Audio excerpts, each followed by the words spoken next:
అందరికీ నమస్కారం.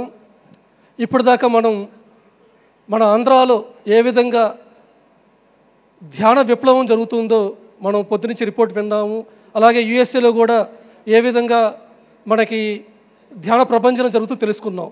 ఇప్పుడు నేను నార్త్ ఇండియాలో అంటే హిందీ రాష్ట్రాల్లో ధ్యాన ప్రచారం ఎలా జరుగుతుంది అన్న విషయాన్ని మీకు తెలియజేస్తాను. ఎందుకంటే మనందరూ తెలుసు, ఆంధ్రాలోను తెలంగాణలోను పత్రి సార్ గ్రామాలకి పట్టణాలకి వెళ్ళి 30,000 పిరమిడ్లను ఆయన నిర్మించడం జరిగింది. 3 మెగా పిరమిడ్లు వచ్చాయి సౌత్ ఇండియాలో. మరి నెక్స్ట్ టార్గెట్ ఏంటి? మరి భారతదేశం అంతా ధ్యానం వెళ్ళాలి. సో దానికి పత్రి సార్ మొత్తం 2000 సంవత్సరాల నుంచి ఆయన ఆఖరి శ్వాస వరకు ఎలాగా తెలుగు రాష్ట్రాలు తిరిగారో అలాగే ఉత్తర భారతదేశం అంతా తిరిగారు. అట్లాగే మనకి పత్రి సార్ యొక్క దూరదృష్టి ఎలా ఉందంటే, లాక్డౌన్ పీరియడ్ రాకముందే పిఎంసి హిందీని స్థాపించడం కానీ, ఈ లాక్డౌన్ పీరియడ్ అనేది నార్త్ ఇండియాకి గొప్ప వరంగా వచ్చింది. ఎప్పుడైతే ఈ లాక్డౌన్ పీరియడ్ వచ్చిందో పిఎంసి హిందీ ఛానల్ ద్వారా అందరికీ ధ్యాన పరిచయం అయింది. అట్లాగే ఎన్నో వర్క్షాప్స్ని పిఎంసి హిందీ ద్వారా మనం నార్త్ ఇండియా అందరికీ పరిచయం చేయడం జరిగింది. అంతకుముందు కేవలం సిటీస్ ద్వారా ధ్యాన ప్రచారం అది ఉంది నార్త్ ఇండియాలో. కానీ ఎప్పుడైతే లాక్డౌన్ పీరియడ్ వచ్చిందో ఈరోజు 18 రాష్ట్రాల్లో గ్రామాలకి పిఎంసి హిందీ ధ్యానం అనేది అన్ని రాష్ట్రాలకి చేరుకుంది. సో ఈ 4 ఇయర్స్లో ఆన్లైన్ ద్వారా కొన్ని లక్షల మందికి ధ్యాన పరిచయం జరిగింది.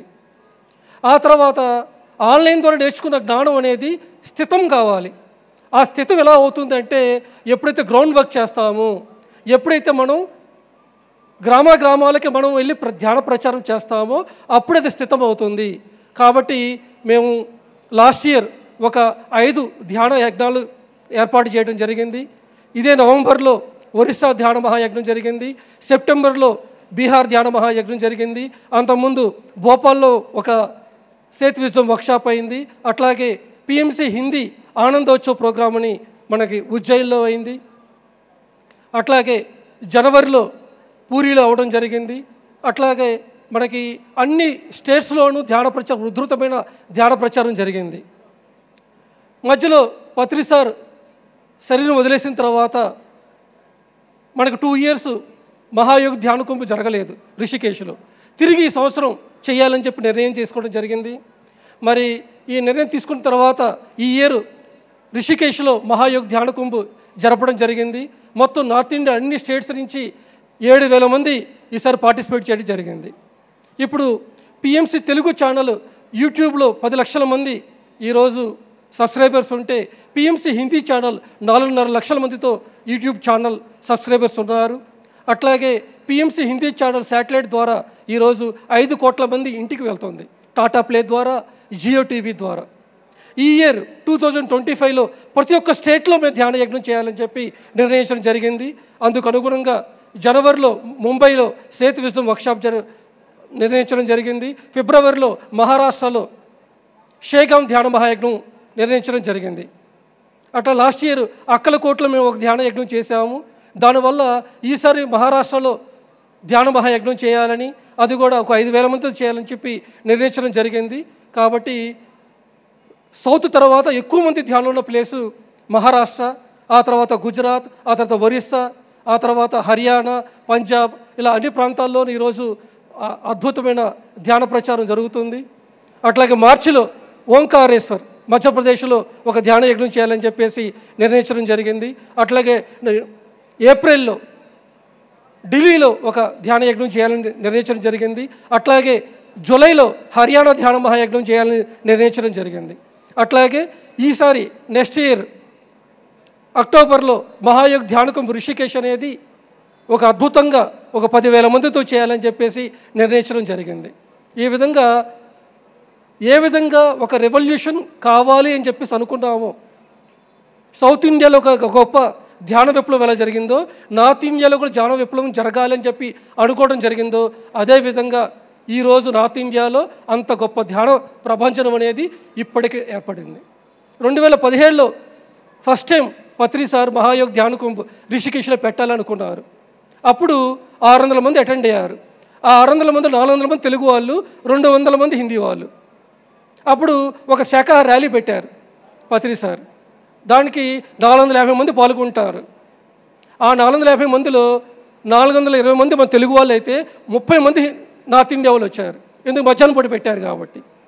ఎందుకు మీరు రాలేదు అని అడిగితే మా మేకప్ పాడైపోయింది, మా పౌడర్లు పాడైపోతాయి, ఎలాగా మీ ఎండలో రాలేము అని చెప్పేసి ఒక కంఫర్ట్ జోన్లో ఉన్నారన్నమాట. వీళ్ళని ఎలాగ కంఫర్ట్ జోన్ నుంచి బయట తీసుకురావాలి, వీళ్ళని ఏ విధంగా సేవాభావంలో తీసుకురావాలి అని అనుకునేవాడిని నేను.